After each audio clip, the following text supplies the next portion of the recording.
সুপ্রিয় শিক্ষার্থীরা,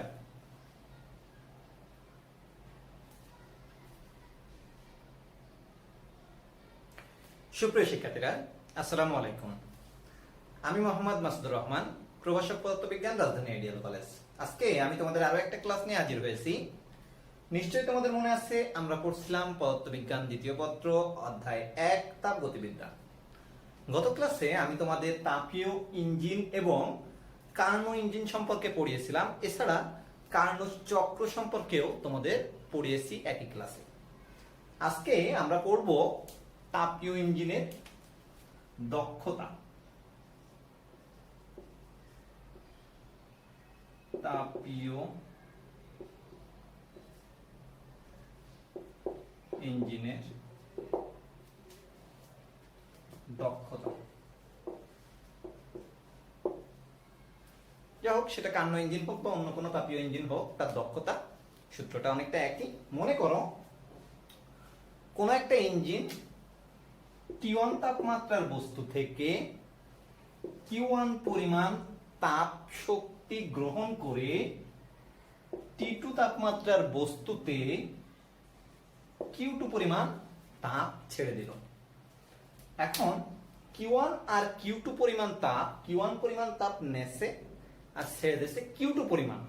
তো আমরা জানি যতটুকু নেয় তার সব অংশ কাজে রূপান্তর করতে পারে না। এর কিছু একটা অংশ কোথায়, কম তাপমাত্রার উৎসে যে ছেড়ে দিয়ে আসে, বা গ্রাহকে যে বা পরিবেশে যে কোনো ভাবে হোক এটা ছেড়ে দেয়, সেই ছেড়ে দেওয়া অংশ Q2। তাহলে কাজে রূপান্তর করেছে কতটুকু, মোট যতটুকু আমরা দিয়েছিলাম সেখান থেকে যতটুকু লাস্টে ছেড়ে দিয়েছে পরিবেশে অথবা কোনো গ্রাহকে, এটা বিয়োগ দিলে এর বাদে বাকি যে শক্তিটুকু ছিল সেটাই হচ্ছে আমার কৃত কাজে ব্যবহৃত শক্তি। তো আমরা জানি যে কোনো কিছু দক্ষতা বলতে লব্য কার্যকর শক্তি ডিভাইডেড বাই মোট প্রদত্ত শক্তি, অর্থাৎ কাজ হিসেবে আমরা যে শক্তিটা পাই অর্থাৎ ডব্লিউ, এটা হচ্ছে আমার উপরে যাবে আর নিচেই থাকবে মোট প্রদত্ত শক্তি, আমরা কতটুকু শক্তি দিয়েছি। তাহলে দক্ষতা, ইঞ্জিনের দক্ষতা হবে W divided by Q1। W কারণ কি, এই ডব্লিউ পরিমাণে আসলে আমাদের লব্য কার্যকর শক্তি। আমরা যদি এটাকে লিখি Q1 minus Q2 divided by Q1, তাও হবে, অর্থাৎ আমরা লিখতে পারবো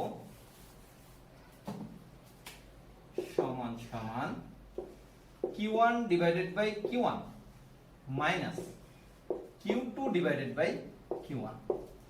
যদি Q1 আর Q1 কেটে দিই আমরা এখানে, তাহলে থাকবে Q2 ডিভাইডেড বাই Q1।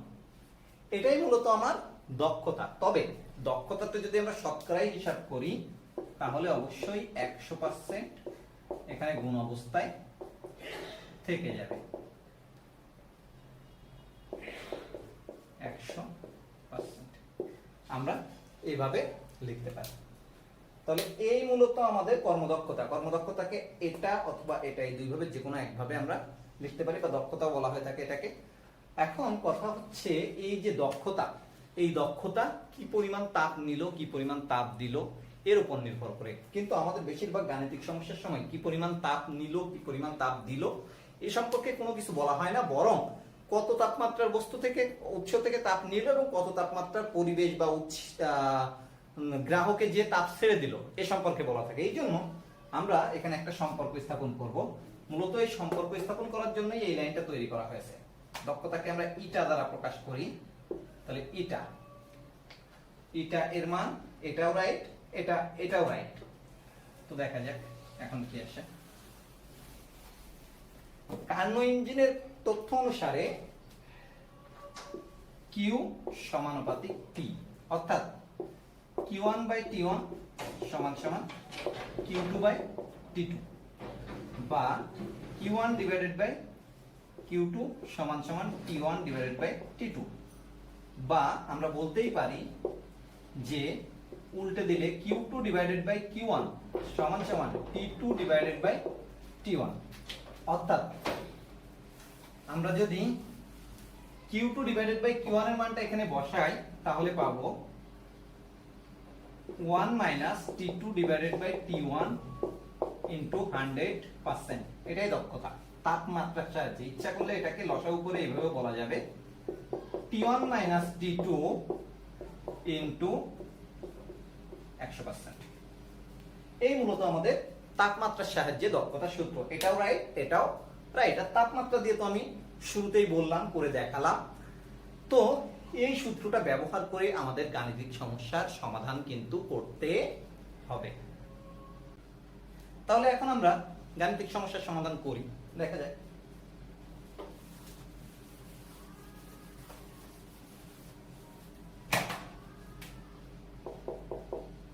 কোন ইঞ্জিন 30 ডিগ্রি সেলসিয়াস তাপমাত্রার উৎস থেকে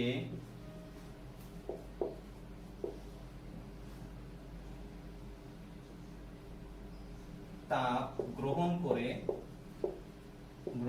করে 10 ডিগ্রি সেলসিয়াস তাপমাত্রার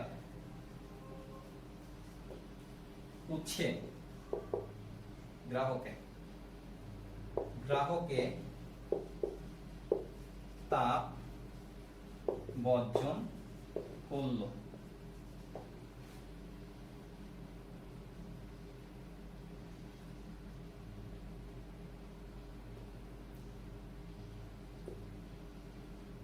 উক্ত ইঞ্জিনের কর্মদক্ষতা বা শুধু দক্ষতাও লিখতে পারে নির্ণয় করো। এরকম একটা গাণিতিক সমস্যা তোমাদের দেয়া থাকলো, কোনো ব্যাপার না। দেখো T1 আর T2 টা দেওয়া আছে। T1 কিন্তু উৎসের তাপমাত্রা, T2 হচ্ছে গ্রাহকের তাপমাত্রা। এখানে একটা কথা আছে, তাপমাত্রা কিন্তু ডিগ্রি সেলসিয়াস স্কেলে দেওয়া আছে। 30 ডিগ্রি সেলসিয়াস আর 10 ডিগ্রি সেলসিয়াস। কিন্তু সাধারণত টি বলতে পরম তাপমাত্রা বোঝায়, অর্থাৎ এই অঙ্কটা আমাদের কেলভিন স্কেলে করতে হবে। অর্থাৎ ডিগ্রি সেলসিয়াসে রেখে অঙ্কটা কমপ্লিট হবে না, আমাদের কিসে নিতে হবে? পরম তাপমাত্রার স্কেলে নিতে হবে। একে যদি 30 প্লাস 273 লিখো তাহলেই তোমার কেলভিন হয়ে যাবে, যেটা কিনা তুমি বলতে পারবা 303 কেলভিন। এটা 10 প্লাস 273 কেলভিন, বা তুমি বলতে পারবা 283 কেলভিন। এখন আমরা অঙ্কের তথ্যগুলো তো লেখা হয়ে গেছে, অঙ্কটা মুছে দিই এবং উপর থেকেই করা শুরু করি। তাহলে নিচে এসে কমপ্লিট করব। এই যে ডান পাশে আমরা তথ্যগুলো লিখেছি। এখন গাণিতিক সমস্যাটার সমাধান করব। আমাদের ইটার মানটা বের করতে হবে। আমরা জানি ইটা equal T1 minus T2 divided by T1 into 100%। তাহলে T1 এর মান কত? T1 এর মান হচ্ছে 330 মাইনাস T2 এর মান হচ্ছে 10 ডিগ্রি সেলসিয়াস ডিভাইডেড বাই, একই কথা, এটা আবার 303 গুণ 100। তাহলে উপরে কত হচ্ছে? উপরে এটা যদি তুমি বিয়োগ করো, সরি 10 ডিগ্রি সেলসিয়াস রাখলে তো হবে না, 283 রাখতে হবে T2 এর মান 283। তাহলে এখানে যদি তুমি করো তাহলে আসে 20 degree Celsius divided by 303 into 100%। এটা হিসাব করলেই আমরা রেজাল্ট পেয়ে যাব। তাহলে দেখা যাক, এটা হিসাব করি আমরা। 20 ডিভাইডেড বাই 303 ইনটু 100, 6.6 শুধুই 6 লেখা যায় কারণ এরপরে 00 আছে, পার্সেন্ট। এটাই হচ্ছে আমার কর্মদক্ষতা। তাহলে ইঞ্জিনটির কর্মদক্ষতা যথেষ্ট পরিমাণে কম। এখন আমি আসি, এই প্রশ্নটা মনে করো গতে পড়েছিল। ঘতে প্রশ্নটা হলো কর্মদক্ষতা দ্বিগুণ করতে হলে উৎসের তাপমাত্রার কিরূপ পরিবর্তন করতে হবে। যদি এটা ঘতে ওইভাবে আসে না, তারপরেও বাই চান্স এসে বসতে পারে, তাহলে এটাও একদম সেম অঙ্ক, শুধুমাত্র আমার মনে রাখি শুধু 6.6 ছিল এখানে। তাহলে এখন উৎসের তাপমাত্রা কিন্তু আগেরটা নেই, কিন্তু যেহেতু গ্রাহকের তাপমাত্রা সম্পর্কে কিছু বলেনি, T2 কিন্তু আগের মতোই আছে। তো গ হতে পাই, ওটা গ মনে করো, এটা মনে করো ঘ, এরকম হলে গ হতে পাই। তো আমি তো গ ঘ দিই না, এই জন্য লিখি পূর্বের অংশ হতে পাই, অংশ হতে পাই। কি পাই? পাই দক্ষতা, দক্ষতা 6.6%। এবার দক্ষতা দ্বিগুণ হলে নতুন নতুন দক্ষতা ইটা কত হবে? আচ্ছা, এটা ছিল ইটা, এটা হবে ইটা প্রাইম। ইটা প্রাইম কত হবে? 2 into 6.6, তাহলে 12.2%। ওকে, নতুন দক্ষতা পেয়ে গেলাম। আচ্ছা, নতুন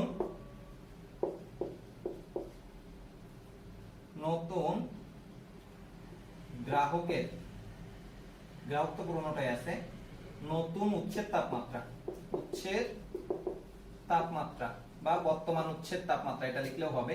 এটা আমরা ধরে নিলাম যে T1 প্রাইম, যেহেতু আগেরটা T1 ছিল। আচ্ছা, উদ্দীপক হতে পাই T2 আর বর্তমান যে T2 আসলে একই, এই জন্য T2 প্রাইম সমান সমান T2 সমান সমান 10 ডিগ্রি সমান সমান একবারে আমরা লিখে দিলাম 283 কেলভিন। আশা করি এটা বুঝতে পেরেছো। এছাড়া আরেকটা কথা আমরা লিখবো, যদিও এটাই লাস্টে ব্যবহার হবে, এবং উদ্দীপক থেকে আরেকটা পেয়েছিলাম, শুরুতে T1 কথাটা বানান করে লিখতেও পারো অথবা শুধু T1 ও লিখতে পারো। সেটা হচ্ছে 30 ডিগ্রি সেলসিয়াস, যেটা কিনা ছিল 303 কেলভিন, কাজে লাগবে লাস্টে। আচ্ছা, এখন আমরা নতুন যে আমাদের ইটা, এটা বের করব। আমরা জানি ইটা প্রাইম সমান সমান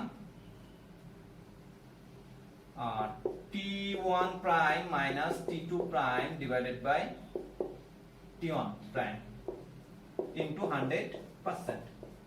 তাহলে এখানে কত হচ্ছে? এখানে T1 প্রাইমের মানটা নির্ণয় করতে হবে, মাইনাস T2 প্রাইমের মান কিন্তু 283, এই যে T1 প্রাইম নির্ণয় করতে হবে, ইটার মান কিন্তু 12.2। আচ্ছা, আমার বোধহয় একটা ভুল হচ্ছে, 12 নয়, এটা 13.2 হবে, তোমরা একটু ঠিক করে নিও, 13.2। আচ্ছা, ইনটু 100%, দেখা যাক কি হয়।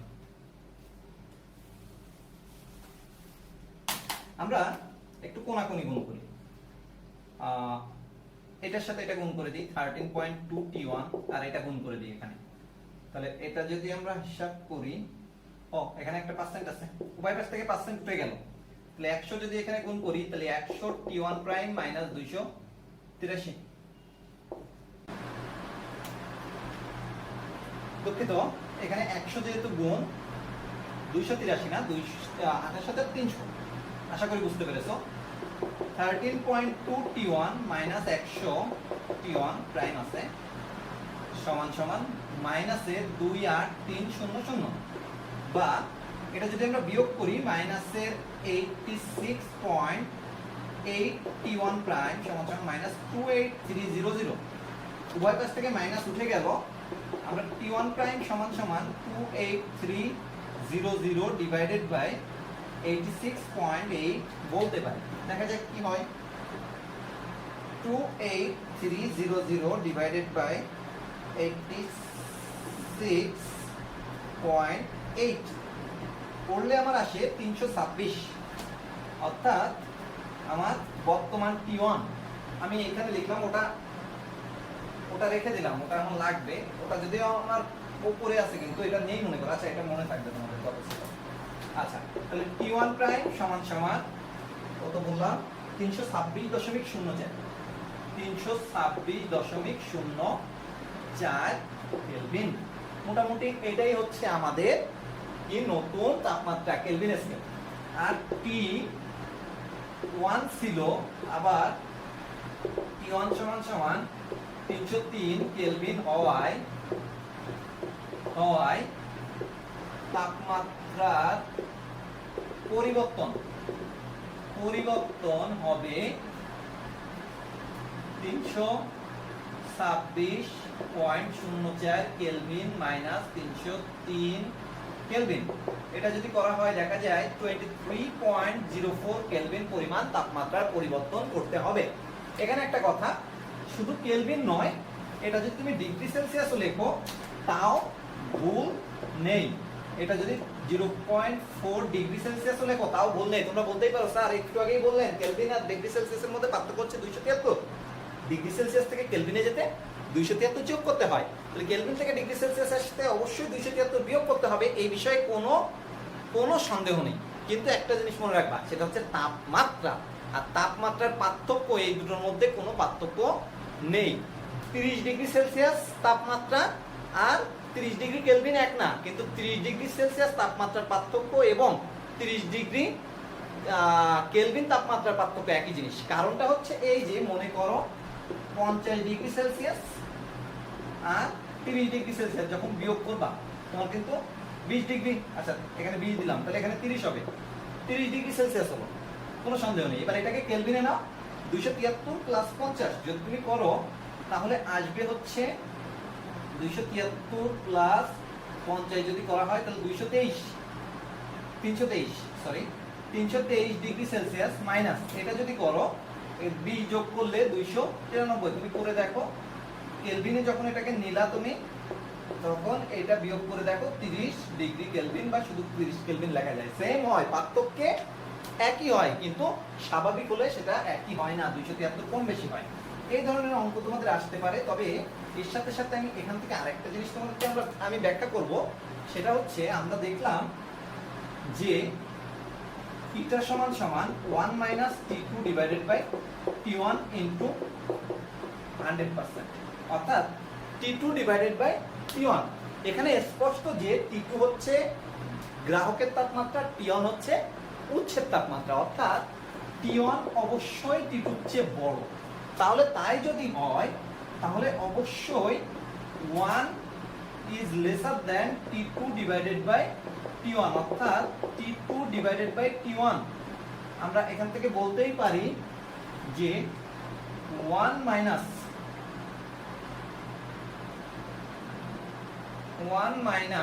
T2 divided by T1 is greater than 0, এটা আমরা বলতেই পারি। এখন আচ্ছা 0 দরকার নেই, আমার ওটাই হয়ে যাবে। এখান থেকে আমরা একটা জিনিস বুঝতে পারছি যে T2 ডিভাইডেড বাই T1 এর মান, T2 ডিভাইডেড বাই T1 এর মান অবশ্যই 1 এর চেয়ে ছোট। আর 1 এর চেয়ে ছোট মানে এবং সেটা ধনাত্মক, 1 এর চেয়ে ছোট মানকে যদি তুমি 1 থেকে বিয়োগ দাও সেই মানটাও কিন্তু 1 এর চেয়ে ছোট হয়। মনে করো এটা যদি 0.4 হয়, 1 মাইনাস 0.4 0.6, যেটা 1 এর চেয়ে ছোট হয়, ফলে এই মানটা কিন্তু অবশ্যই 1 এর চেয়ে ছোট হবে। যার সাথে 100 যদি গুণ করো, 1 এর চেয়ে ছোট সংখ্যার সাথে যদি তুমি 100 গুণ করো তাহলে সেটা 100% এর চেয়ে কম হয়। এ কারণে একটা কথা বলা হয়ে থাকে, কোনো কার্নো ইঞ্জিন বা যে কোনো ইঞ্জিনের দক্ষতা কখনো 100% হতে পারে না। এটা একটা খুবই গুরুত্বপূর্ণ প্রশ্ন, 2 মার্কসের আকারে আসতে পারে। আগে হলে 4 মার্কসেরও আসতো, তবে এখন এই প্রবণতা কমে গেছে কারণ গাণিতিক সমস্যা বেশি আসে, তো তারপরেও একেবারে আসবে না এমনটা না। আর 2 মার্কসের আকারে ব্যাখ্যা করতে হবে, তো এটা ধরেও ব্যাখ্যা করতে পারো, কথায় কথায়ও ব্যাখ্যা করতে পারো। তবে খুবই গুরুত্বপূর্ণ একটা বিষয় যে কোনো ইঞ্জিনের দক্ষতা 100% হওয়া সম্ভব নয়, কারণ 100% হতে গেলে T1 আর T2 সমান হয়ে যেতে হবে। সমান হয়ে যেতে হলে, যদি সমান হয়ে যায় তাহলে একটা উচ্চ তাপমাত্রা নিম্ন তাপমাত্রা ইঞ্জিনের যে ধারণা, বেসিক ধারণা, সেই ধারণাটা এখানে ফেইল হয়ে যাবে। সেই ধারণাটাই এখানে থাকবে না, অর্থাৎ এটা ইঞ্জিনই হবে না। ইঞ্জিন হতে গেলে একটা তাপমাত্রা বেশি থাকতে হবে, একটা কম থাকতে হবে, উচ্চের বেশি থাকতে হবে, আর আমাদের যে গ্রাহকের কম থাকতে হবে, যেটা এখানে ফেইল হয়ে যাবে। ফলে এটা কখনোই সম্ভব নয়। অর্থাৎ আমরা এটা বুঝতে পারছি যে আমাদের এখানে এই ইঞ্জিনটার তাপমাত্রা নিবে, তাপমাত্রা নিয়ে কাজে রূপান্তর করবে, করে একটা নির্দিষ্ট উচ্ছে যে সেটা ফেরত দিয়ে আসবে। যদি আসে তাহলে কাজ হবে। সেই কাজ কখনোই গৃহীত তাপের 100% সম্ভব নয়। তাহলে ওখানে যে কোনো প্রকার তাপ বর্জন করতে পারবো তা না। আমি ওখানে একটু ভুল বলেছি, সমান হবে না, এই T2 শূন্য হবে, T2 শূন্য হবে, যেটা কখনো সম্ভব নয়। T2 শূন্য হবে, অর্থাৎ আমাদের গ্রাহকে যে কোনো তাপই ছাড়বে না, এমন কোনো ইঞ্জিন তৈরি সম্ভব নয়। এটা তাপগতিবিদ্যার দ্বিতীয় সূত্রই বলছে, পরিবেশের উপর কোনো প্রভাব ফেলবে না। এটা তাপগতিবিদ্যার দ্বিতীয় সূত্র অনুসারে T2 শূন্য হওয়া সম্ভব নয়, ফলে এটার মানও শূন্য হওয়া সম্ভব নয়। আমি শুরুতে একটু ছোট্ট ভুল বলে ফেলেছি। যাই হোক, এই পর্যন্ত হচ্ছে আমাদের মূলত দক্ষতার 2টা অঙ্ক করালাম। আরও আমি নেক্সট তোমাদের জুন ক্লাসে করানোর চেষ্টা করব। সেই পর্যন্ত ভালো থাকো, সুস্থ থাকো এবং অবশ্যই আমার জন্য দোয়া করবে।